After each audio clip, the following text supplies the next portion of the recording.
Welcome to Kindred, hosted by me, Kate, and my sister, Jen. In this podcast, we explore our human relationship to the natural world. In connecting to this planet, we also connect to understanding, compassion, and empathy. How can we see ourselves not as separate or above animals in nature, but a critical and integrated part of an active ecosystem?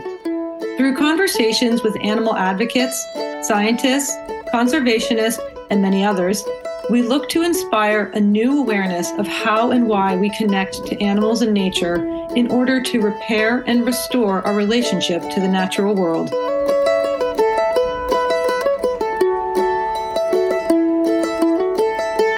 Hey everyone, welcome back to Kindred. Hello, Miss Jennifer.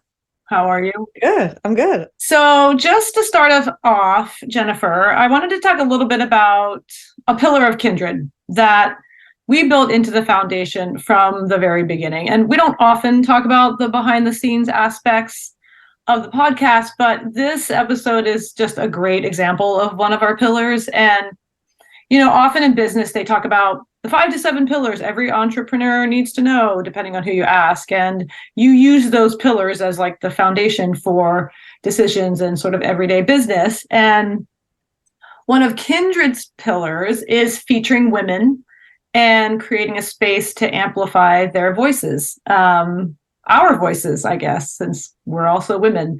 And today, we're going to introduce you to one such woman that for us embodies this pillar.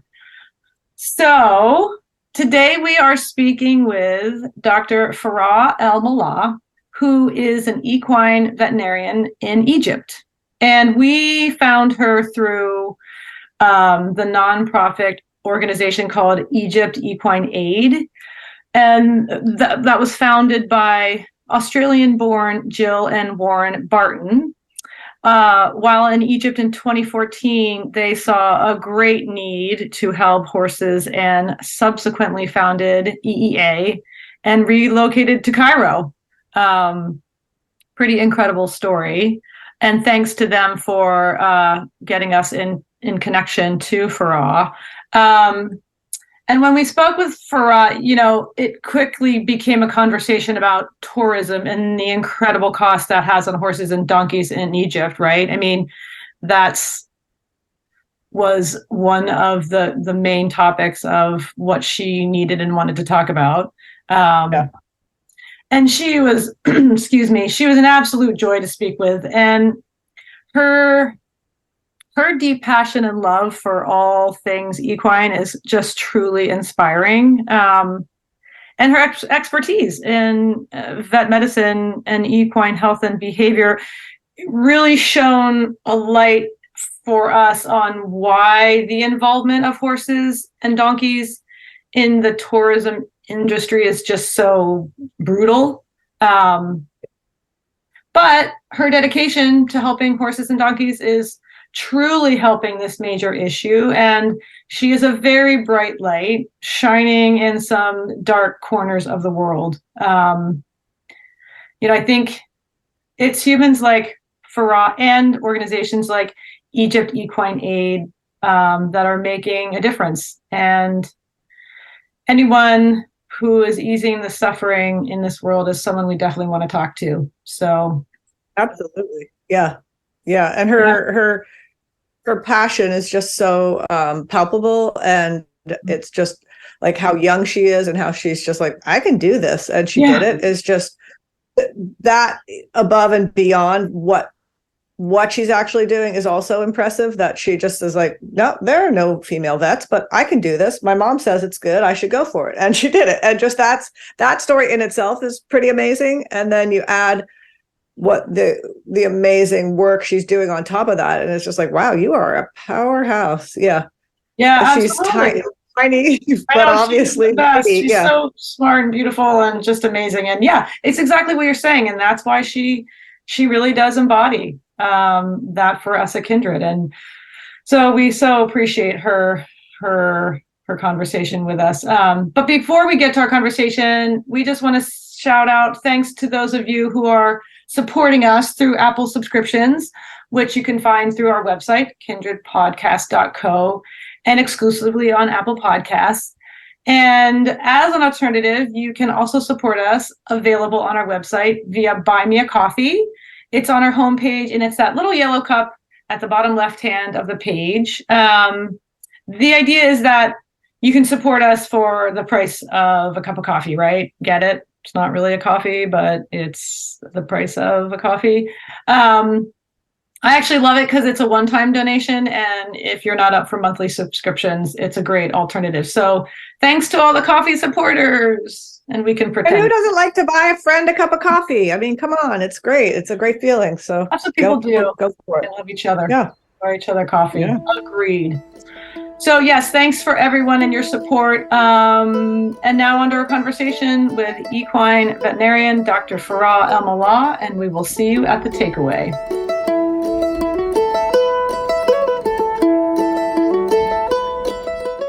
Farah, thank you so much for joining us today. It's lovely to see you again. It's lovely to be with you. Yeah, it's great. We're very excited. Thank you for your time. If you could introduce yourself, please, and tell us what you do. I'm Farah ElMallah. I'm an Egyptian equine vet. I work as a senior vet in Egypt Equine Aid. Actually, I'm a head vet now. I lead a team of veterinarians, veterinary assistants, and grooms and trainees. Egypt Equine Aid is a charity, is an Australian charity working in Egypt, serving all the working equines on the streets of Cairo. Yeah, and again, thanks to Egypt Equine Aid for connecting us with you. We so appreciate all that they do and making this connection for us. So thanks so much to them. But before we get into the real meat of everything, I just wanted to start off with getting a little bit of your history and your story and how it is that you came to be an equine veterinarian and working with horses and donkeys and mules. So what's the story? How did you get here? Well, I've always been fond of horses. I went to vet school when I was 17.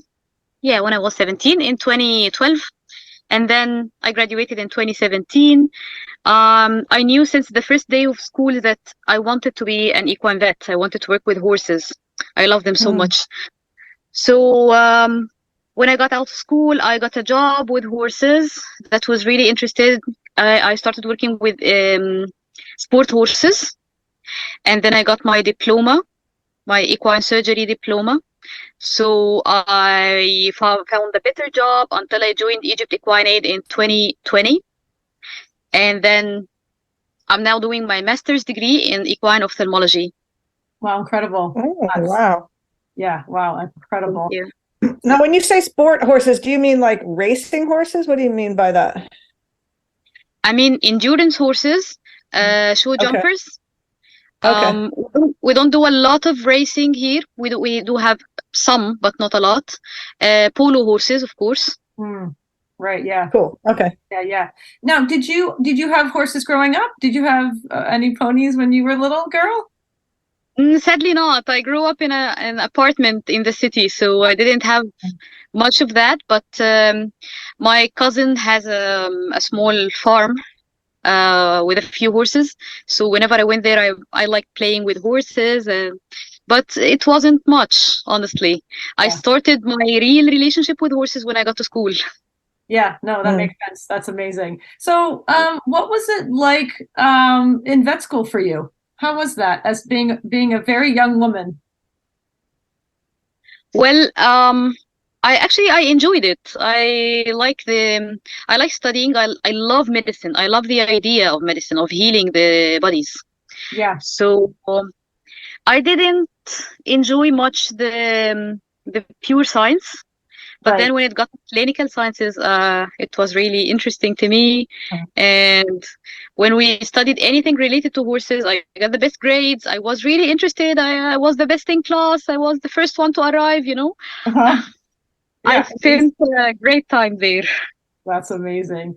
So if you don't mind me asking, what is it like now working as a woman veterinarian in Egypt? I mean, have you faced any challenges with that? Well, when I started speaking to my colleagues and my professors in school that I wanted to work with horses, the popular opinion was, well, you can't. It's you were born a girl, and it's not physically possible for you to deal with horses. It's gonna be hard for you because you're gonna be called out late at night. It's not gonna be safe. It's gonna be far away from the city. So, well, why don't you work with dogs instead?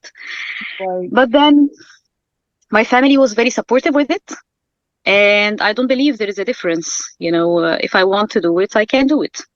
And then I went on with it, and I think I made a good job so far. Well, I love that your family was supportive too. I mean, that's what you need, right? You need friends and family behind you. And I'm glad that you didn't listen to the people that said you can't do this. I think, horses and donkeys, horses, they don't see size, they see and they feel energy, don't they? And they don't have an understanding of if you're small or large, they're amazing. Anyone can work with them. So I love that you pushed through all that. Yeah, I think it's all about getting to the horse mind. It's not about the body, because no matter how strong I am, I can't control a horse. He's like 500 kilograms. Yeah. It's doesn't matter being a girl or a boy. But I'm very proud that my mom was always supportive of my career. So I think that was the strongest point of my career. Well, and I imagine once you start working with people and they see what kind of job you do, then they start to trust that they build a relationship with you and start to trust you through that, I would imagine. Yeah, that happens. That happens because sometimes I approach a case and then the owner says, well, are you the only vet available? Aren't there, Yeah. older vet? Isn't there a male vet, And then I just keep the serious face and get on with the case. And then they see the results and they're like, oh, you're good. Yeah. Right. Oh my gosh, I love that. I love you keep a serious face and you just get on with it. You just show them, and it's better just to show them than to tell people, isn't it? It's really the better way. And the horses are there to be taken care of, and they don't want to stand around waiting either. So just get on with it, right? Yeah, since I'm there and the horse is here, I'm gonna show you I'm good enough. I know I'm a good vet, and it shouldn't matter that I'm a girl. Absolutely. Well, we all certainly agree. And it's partly why we wanted to have you on, just to show people that anyone can do this if you put your mind to it and you work really hard and you love what you're doing. And especially for little girls, who might want to grow up and be a veterinarian with large animals. I think it's really important to see that as a little girl. I mean, I would have loved to have known you as a little girl. I would have been very inspired. Thank you. I get many contacts from little girls joining vet school, and they tell me, well, we want to work with horses, and everybody keeps saying it's not possible, it's not. But then there is Farah, and they come to speak to me and they say, oh, well, Farah did it. Why can't I do it? Yeah, exactly. No, that's really beautiful. I love that. It warms our little girl hearts, doesn't it, sister? Yeah. But that was back when I graduated in 2017. But nowadays, I think there's a few, like 5-6 female vets younger than me that are doing a great job as well. So I'm really proud. So were you one of the first equine vets in Egypt as a woman? Oh, yes. Wow. That's something I'm proud of. Amazing. So you were the first equine vet in Egypt. I just need to say that again. Amazing. No, it's not the first, but it's one of the first. Wow. Yeah, that's incredible. Well, really inspiring. Again, we're so happy to have you here. This is excellent. So if it's okay, I wanted to switch gears and talk about the anatomy of horses and donkeys a bit, because a lot of what we're going to be talking about today is the challenges that horses and donkeys and mules face. And I want to talk about why that is. And I think it's really important in the context of the challenges they face, that we understand the anatomy of horses and equines, because horses and donkeys are built differently and they face different challenges depending on the work they're asked to do. And, some of those challenges can ultimately be brutal and even cruel. So if you could talk about, the legs and the feet of a horse and the pressure points in the back, there's just how are they sort of set up that it can make certain things very difficult for them? Yeah, well, we'll have to start with the legs. You know how horses stand on one finger? They have evolved that they stand on the middle finger, like literally, and then they lost the rest of their fingers. So the pressure on the bones is much more intense, and then on four legs, under the knee, they don't have any muscles. They only have the tendons. So you have some threads lifting the whole weight of a horse. It's really tough. Yeah. And incredible. Right. It's incredible how horses have evolved. It's the same with horses, donkeys, and mules. They have a system that they can sleep standing. Mm-hmm. I think most of us know about that. The standing sleepers, horses. Yes. That doesn't mean that horses don't lie down, because the horses need to lie down up to 3 hours a day for a healthy horse. Right. The other thing is that horses have evolved in a way that makes us able to ride them. That's okay.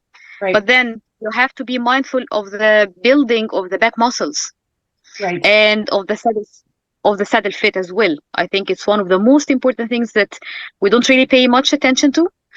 But the horse is not built so that you can ride it bareback. I mean, yes, yep. The saddle is made in a way that contributes to the weight balance of your body mm-hmm. on the muscles of the back. Yes, exactly. And I think what a lot of people don't understand, maybe if you have never dealt with specifically horses, is that, like you're saying, it's like the contours of the back of the horse and the way the shoulders and the spine and their bones are, there's pressure points. And if you don't have proper saddles and gear, it can create these deep cuts and wounds on their shoulders and their backs. And I think, and just even going back to that, horses, their hooves are actually fingers. So it's like that thought of, like, if you think of like an animal, what, 1 million years ago used to have 3 toes, and they've evolved into this one big hoof toe, but the bone comes down through that hoof in a certain way that it can be very dangerous if they're overworked, right? And it's like, they really are kind of an amazing anatomical creature. I mean, some of it makes no sense. It's like, how can you even ride them? But we can, and that's partly what makes them so beautiful. It does, yeah. You're totally right about it. And the other thing that blows my mind is the structure of the horse fetlock. How the angle of the fetlock is really, it doesn't make sense that he can stand on this fetlock. It's right. Not standing straight. It has an angle yes. on the ground, and it's all held with some tendons and ligaments. They're called the suspensory ligaments. So can you imagine that 400, 500, 700 kilograms are just held on some strings, some threads, mm-hmm. the suspensory ligaments. So you have to be very mindful of the weight on the horse. And for the jumpers, it's really important to mind the angle, to get the angle ready with the hoof. That's why hoof care is one of the most important things we educate owners about. Right. Yeah, absolutely. And so the fetlock, forgive me if I'm wrong, but if I'm looking at the palm of my hand and my wrist is facing me, it's almost like the wrist and that palm area is the fetlock on the horse. Is that correct? And so it's like, if you put your hand flat and you bend your arm forward, that's where all that pressure is going. Is that right? If you're speaking about the angle, you're right. But if you're speaking about what the wrist is in the horse, the wrist is the horse's knee. Yeah. Okay. Right. So it's the knee and then the fetlock at the bottom there? Yeah. The fetlock is the second joint on the finger. Yeah. The third joint in the finger. Okay. Yes. But like you were saying, the angle as it goes into that hoof area is just, it's like they're saying there's 500, 600, 700, however many, 1,000 pounds on these pressure points, and I think, we'll put like an anatomical sort of diagram on our website so people can actually see what we're talking about, because it really, really is important. So thank you for clarifying that. And I think it's, donkeys especially, I feel like these animals can be so stoic, and we ask a lot of them, and I think it's partly what makes us want to protect them, because they will say yes to a lot until they're trapped into this gear they can't get away from. So now let's turn and talk about the daily challenges that these animals face and where are they most vulnerable. So talk to us about the work that horses, donkeys, and mules do. And I feel like maybe we should break it down into two categories, right? Like we're looking at essentially tourism and farming. And I think it's really important to differentiate who and what type of work people, use them for, because, obviously not every horse and donkey and mule is abused or overworked in Egypt as well, right? Yeah, you're right about it. Well, if we want to break it up, there's two main categories of working equines in Egypt. There is the tourism and there is the farming. I love the farmers. I love the farmer owners because they take really good care of their equines as far as they know, okay, as far as their education, because they're not highly educated as well. So but they consider the horse one of the family because they house their families in a room inside their house. So they keep the buffaloes, cows, goats, whatever, and then there is a horse. The horse serves the other animals by taking the manure away and getting the food to the house, the animal's food, by the cart, of course. And then they love to have at least one mare. And when she's pregnant, they keep it away from work. They usually feed them quite fine. The animals of farmers, you'll know them by the looks because the skin is bright, the hair is shiny. The horse is not broken. If you come to Egypt, you'll see in the tourism industry how the horses get broken when you whip the horse or when you make him feel weak and dominated. The horse doesn't feel as proud anymore. But farmers' horses are not that way. They're always proud horses. They want to fight back. They want to do what they want to do. Yeah. I love this character. They have strong characters all the time. On the other side, there is the tourism horses. And these are horses that are, as I told you, they're broken horses.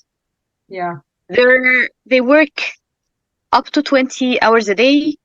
And they're kept tied up to the feeding trough all the time. They're not allowed to lie down.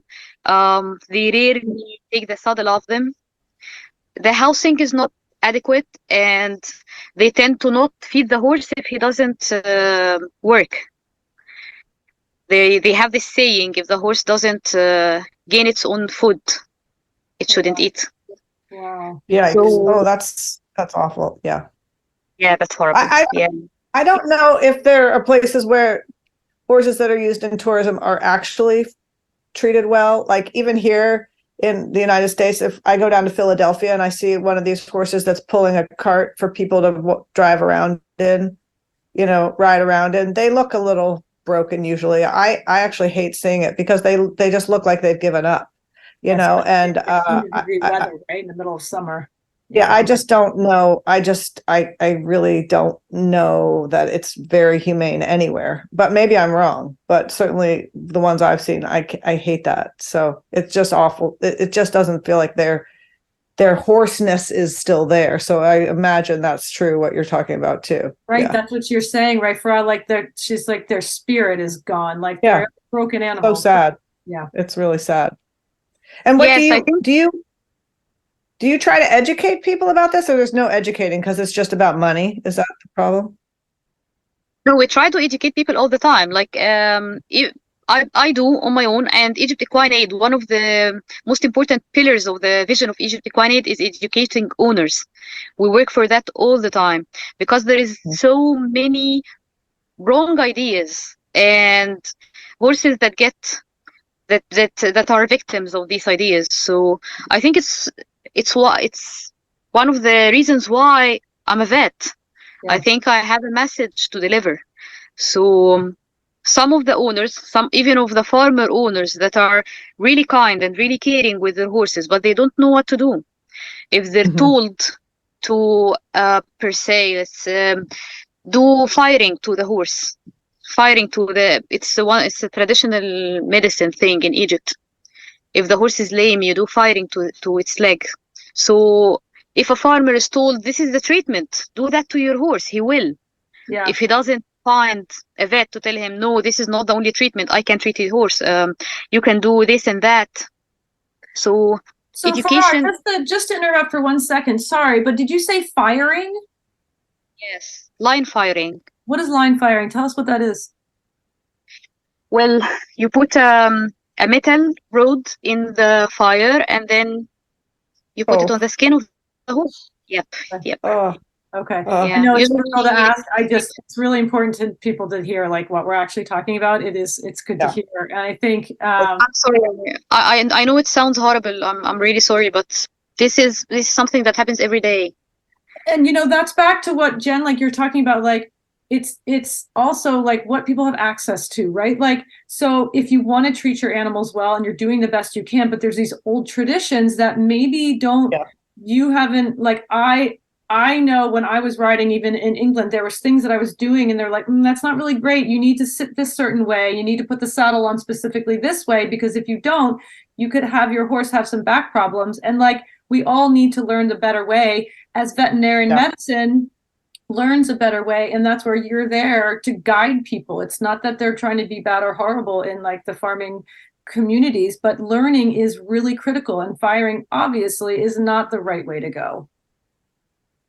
No, it's not. I always try to take my time with people and speak in their own language, not in a scientific language they don't know anything about, to get their own words and to tell them that even Islam doesn't allow it. It's not religiously acceptable. It's not scientifically acceptable. It's not humanly acceptable. So yeah, I love that too. And that's another thing that's important to hear. So one thing I will ask, so Farah, like if in the tourism industry, like, so it really seems like they're denied care, they're denied food, water, just humane lives, they're overworked. And a lot of people, I will say, who have no idea about horses and donkeys or mules, like as a tourist, if I'm coming to Egypt, and I wanted to, let's say, sign up for a ride to the pyramids, right?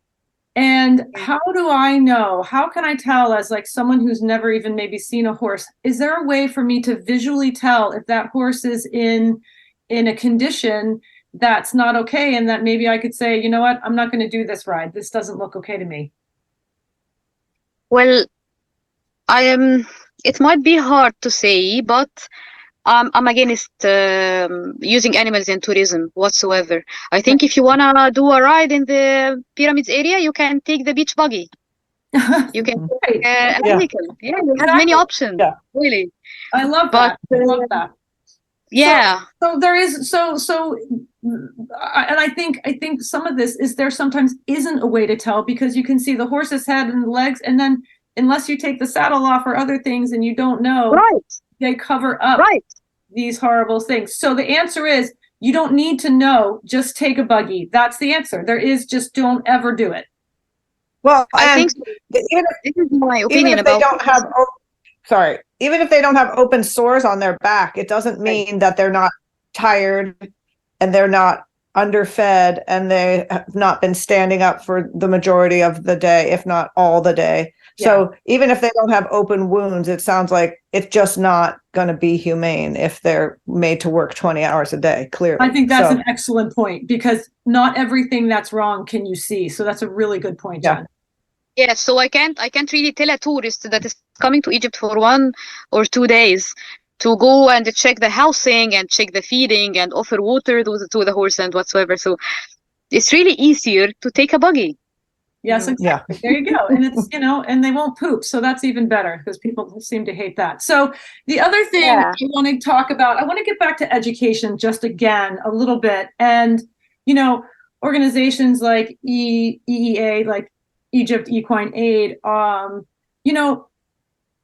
would think in the tourism industry, do you feel like there isn't even an option for you to educate, or is it just you're dealing with a crisis and there is no time, or they're not even receptive compared to the farming community where you can say, no, this is not healthy for the horse. I can tell you why, and let's do it this way. Well, I try to do it with everyone, but obviously not all the time we have the capacity to do so, because we're a really, really busy hospital. We get around 30 outpatients a day, and we have 90 to 120 inpatients inside the hospital.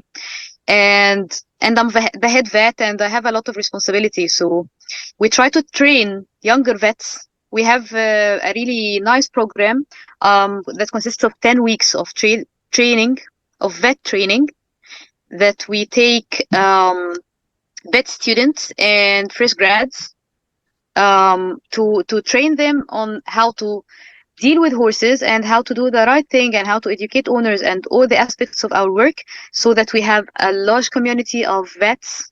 And I think we're doing a great job with that, because I meet vets all the time that start working our way and being passionate to horses. The other part of your question about educating the tourism workers, definitely not everybody that works in tourism doesn't care about horses, but sometimes I approach them in a different way. I approach them in a way that if you don't treat your horse right, you're not gonna get the best benefit out of it. Right. Yeah. Exactly. So, if you don't have a horse, you don't have a job, right? Right. You might have a short-term situation that works, but that won't work long-term if you, don't feed them and don't let them rest. Yeah. Right. Mm-hmm. Yeah. That's a very smart perspective. And I think that might be something that would make sense to people, right? Yes, because sometimes they don't even want to admit the horse into the hospital because he's going to spend like 7-10 days in the free treatment of the hospital. So yeah, so bringing other vets in and training people up and just getting more people to be able to, spread this message and just hands on. There's so many cases you're saying 30 plus outpatient cases. That's absolutely overwhelming. Do you have an international program? Like, can vets from the US come and work with you and Egypt Equine Aid? Yes, we do. We have volunteer vets all the time from all over the world. It's through Worldwide Vets, the organization. And we welcome volunteers all the time. We would love to have helping hands. Yeah, absolutely. I can imagine. You guys it's an overwhelming sort of amount of workload. That's when we talk. When I last talked to you, you were in the middle of an arena with a little tiny foal pulling at your shirt. So you're never not working, I'm pretty sure, Farah. That's what it seems like. That's true. I barely can find time to sleep. So. Oh, great. Well, hopefully you're eating at least. You also have to lie down for more than 3 hours a day, right? Yeah. Well, not all days, Yes, I'm sure. That's right. Listen, take your own suggestion. Sleep more than 3 hours. That's right.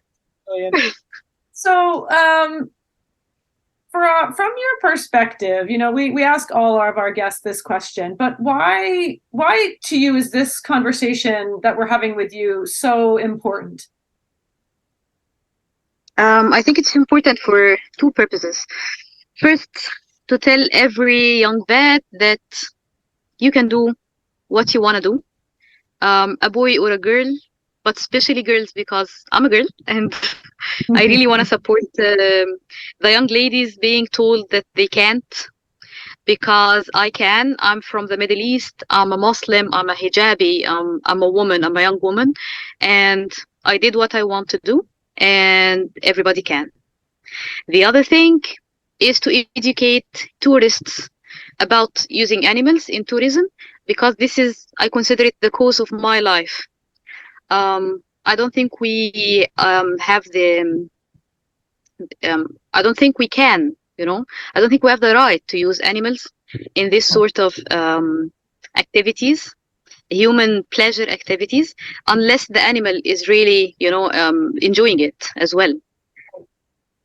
So yeah, I think that's why, and I hope I could deliver my message well. Mm-hmm. Well, and I want to talk a little bit actually with you about the sort of the personality of a horse and a donkey. I've never known a mule before, but I'm sure it's similar. But there is a beauty in these animals. They're very innocent, and they're very kind, and they're very vulnerable in the sense that they are willing to work with us. And it's like this horrible trick. Sometimes they sort of get tricked into, then we put these contraptions on them and make them do things that they weren't signing up for. But there is a beautiful exchange between a human and a horse, and we've been coexisting and working with each other for thousands of years. And I think it's something to me that it's partly why I love horses so much, because of their willingness and their ability and their beauty, and that we get to experience that with them instead of the dominating and the forcing and the cruelty that we can put on them. They're just such a beautiful species. And donkeys are the cutest ever. They are, yeah. One of the loveliest horses I've ever seen in my life was a show jumper horse, and he would always follow his rider wherever he goes, without a halter. He loves him. They're best friends, and they go and do sports together. They jump and they achieve and they celebrate it together. Yeah, that's adorable. Yeah, I love this concept. Me too. Yeah. Me too. And I've loved it since a very small girl. I've always thought, and eventually I did get a little pony. And he was definitely my best friend. Absolutely. There was just the sweetness, and he was such a little punk. He would try to buck me off, but he was just being, I don't know, it wasn't like, it was all good, and he was the best little thing in my life. So just cheeky. Mm-hmm. Yeah. So I love what you were saying. It's a beautiful, I love your 2 points. It's so critical. And it really is, it's so critical, I think, for people traveling, when you come upon a tourist experience with an animal of any kind, just don't do it. And especially if it, if it's one of these poor animals, I just love that you don't need to ride the horse. You can just take a buggy. That's the best sort of answer. That's all we need to hear, actually. Well, thank you so much for joining us today. We so appreciate your time. We know how busy you are, so we'll let you get back to saving all these beautiful animals. And please be well, be safe, and we would love to talk with you again sometime. Of course. I want to be with you again soon. That would be great. Thank you so much. Well, we'll come and visit you in Giza. We'll see you in Giza then. Thank you guys for having me today. I enjoyed it so much, and thank you.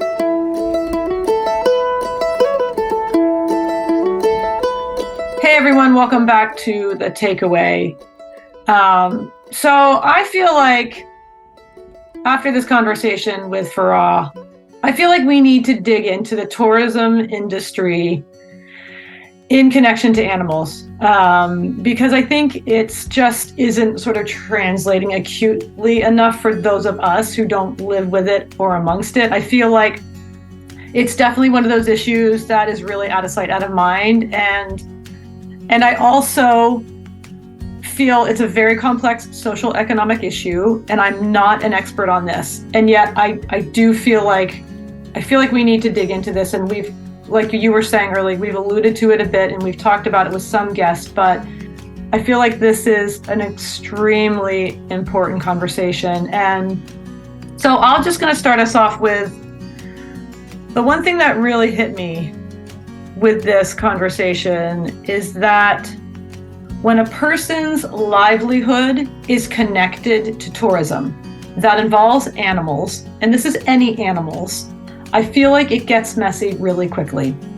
And especially when it's a business where you also aren't making very much money doing it, right? So like we talked with Farah, like if we want to ride a horse to the pyramid, not only she says, don't take a buggy, absolutely never, ever. But it really got me thinking, like, how much do you pay for that? Right? So if the people who are embedded in this industry, what else are they going to do? But also they're not even making enough to afford a healthy life for themselves and their families, let alone their animals. So, and again, I know this is a complex issue, and yet I feel like no matter what, we really, as tourists, have to keep saying no to doing these for having these kinds of experiences, because ultimately it's flowing down and the animals get the worst of it, you know? Well, and at least we need to do some serious looking into it. Like, as you said, you know, if you go to Ireland, you can ride horses, but it's not cheap. So maybe that's better, because if you have to pay a lot, then at least maybe they're treating, but yeah, it just gets real tricky. Or elephants, you know, the people who ride elephants, and it's terrible for elephants to be ridden. It's not good for elephants to have people on them. There's so many different things I can think of that it just comes back to, we as humans want to do it, so we do it. And there are consequences that we might blithely be ignorant to and not paying attention to. So, and I don't know, I mean, for me, it's just having the spotlight shined on this to just even have me realize, oh, that's not like on any a great level. idea. Yeah, on any level, right? And you had mentioned like horses pulling carts in Philly, right? Terrible, especially when it's 100 plus 110 degrees on the asphalt, they're falling over. Like, and also like, you know, earlier you and I were talking about taking donkeys into the Grand Canyon. Like, I actually now don't know if that's okay. And like, and her point was, you are not going to be able to tell if the animal's okay or not. I don't have the expertise to know if a donkey is in working, healthy condition. I don't know that. And guess what? Some of the time you do know that, though, like just by looking at some of these, like I was saying, in Costa Rica, these horses that are tied up to take tourists riding on the beach, you can tell they're not okay. They are not okay. They're not okay. There's, like she said, their spirit is broken. And they're skin and bones. And so that's not okay, but it gets tricky, because sometimes they might be. And we, like you said, we aren't donkey experts or whatever experts. Not any expert. Right. Yeah. And that's where so like you had mentioned, we're talking about, like, I know like a tourist thing you can do like in Ireland is like hire horses and take them onto the beach. And I know it's very expensive. So I also don't really know. I've never done it before. I probably would never do it. And yet it's something that, at least if you're paying enough money for it, you feel like the illusion might be, and I don't know, I'm curious to ask Farah this, and she wouldn't maybe know about Ireland tourism, but it's still something that makes me very uncomfortable at this point, because I just... because they still might not... They still might just keep the most of that money for themselves and not offer a living, a safe and comfortable living environment for the horses. We don't know. And for me, I mean, just personally, I think I would rather err on the side of no, thank you, and be wrong than be party to something that. But I don't know. It's like what you were saying earlier, like just because, and we've talked about this before, just because I want to doesn't mean I have access to it. Those two things don't equal I get to. That's right. I don't get to. And why do I need to? And it's again, like, why do people own like animals like in their homes that like, why do you, well, I know you want to, but then go somewhere else to see them or look at them on YouTube where the rest of us like the status, like we talked about. I can't remember the guest we talked to about it. Maybe you remember, but just owning these exotic animals that aren't meant to be pets. They're never, and when they're little, you can get away with that, but when they grow up into a big cat, it's not the same thing. But that's when we they get thrown away. That's when we talked to Lawiro and Itsasu about chimpanzees and babies. That was that episode. And if you want to put that picture on your Instagram, now you have this animal that you have no business having, and you have the great picture up, but then bad things happen after that. You know what I mean? It's just like we don't think right. And bad things, really, really, really bad things happen before that. Yeah. The reason the animal is there is because their family was butchered to get that, to get meat or to get that baby or whatever it was. So I feel like erring on the side of caution, which is what we always want to do with animals in nature, right? And just have that understanding that if you want to support tourism, do it in a different way. And, we tend to want to negotiate and be like, well, what about this? And what about that? And I just am getting to the point where I just don't think any of it's great. And Farah is certainly saying in Egypt in this sort of context, absolutely not. So I am very grateful to Farah for this conversation and Egypt Equine Aid for everything they are doing over there. If you want to learn more of the story, the origin story of Egypt Equine Aid, go to their website, and it is egyptequineaid.org. And you can also follow them on Instagram at the same name. And they feature Farah a lot on their Instagram. You can also, get more information and guest links on our fresh website, kindredpodcast.co, where you can also subscribe to the newsletter. Please follow us on Instagram and Facebook at The Kindred Pod. And also rate and review us if you haven't yet, because it gets us more exposure, and that means our guests and awareness get more exposure, which is ultimately our goal. And share this episode and to all the horse lovers and vets in your world.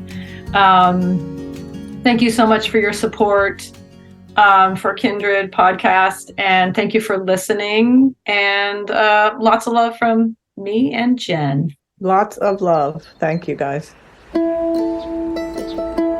Kindred is hosted by me and my sister Jen, produced by Kat Gaddy and myself, sound production and editing by Dan Cooper, original music by Ellie Grace, and our Kindred artwork was created by Lindsay Coffin. Please follow, rate, and review wherever you listen to podcasts. And feel free to contact us through our website at kindredpodcast.co, where you can also find links to our socials, Patreon page, and show notes.